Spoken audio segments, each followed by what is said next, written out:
To a newborn, love is entirely spatial. Safety is measured in inches, and comfort is found in pure physical proximity. In these early years, a parent relies heavily on the mechanics of scale. By lifting a child onto their shoulders, they make someone small feel incredibly tall, creating an environment where the fear of falling is replaced by the certainty of being caught. During this phase, the child doesn't need to articulate who they are. The parent's perception, choosing to see the absolute best in them, forms the entire reality the child experiences. Childhood love operates through a language of physics. The motions of lifting, holding, and catching function perfectly without a single complex word ever being spoken. But as the child's environment expands beyond the home, physical touch stops working as the primary method of bonding. A psychological friction begins to build. The teenager feels stuck in a space built for a child, pushing back against the very care that used to soothe them. This chart tracks the emotional-linguistic gap. The child's internal emotional complexity shoots upward, while their expressive vocabulary remains flat. This red shaded zone represents moments of heavy silence. They experience complex feelings, but haven't built the bridge of words to reach the other side. The drive for independence fractures that simple physical language of childhood, leaving a quiet void between a parent and their growing child. Inside that silence, the young adult is often actively trying to articulate their feelings. They are learning to say what is in their heart, but the thoughts aren't yet translating into audible sentences. Because that deep internal struggle is so difficult to name, the frustration often leaks out as conflict over mundane things, like unfinished homework or a messy room. This gap is most noticeable when the adolescent sees their parent hurting. They want to offer comfort, but they simply don't know where to start.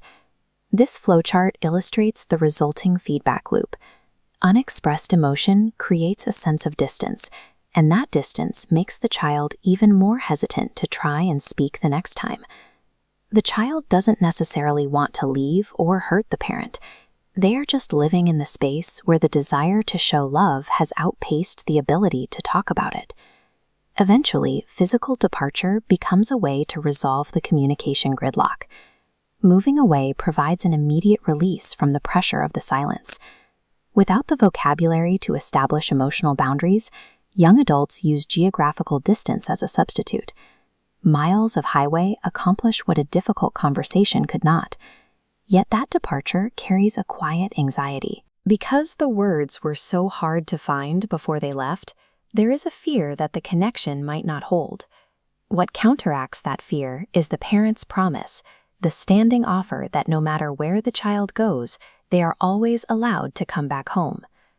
Leaving home reveals whether the connection can remain intact when the daily physical proximity is gone. When the adult child eventually steps back into the kitchen, the familiar sights are met with a new perspective. The mother in the kitchen is moving a little slower than she used to. Her hands might be a bit less steady as she reaches for a plate, signaling a change that everyone in the room notices, but no one needs to name. The dynamic has shifted.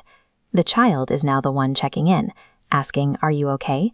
and stepping into the role of the caregiver. There is a quiet realization that the childhood days of being physically lifted up are over. The parent can no longer provide the physical safety they once did. Returning home forces the adult child to recognize that they are now the ones who must act as the safety net. But the return also brings a sense of relief.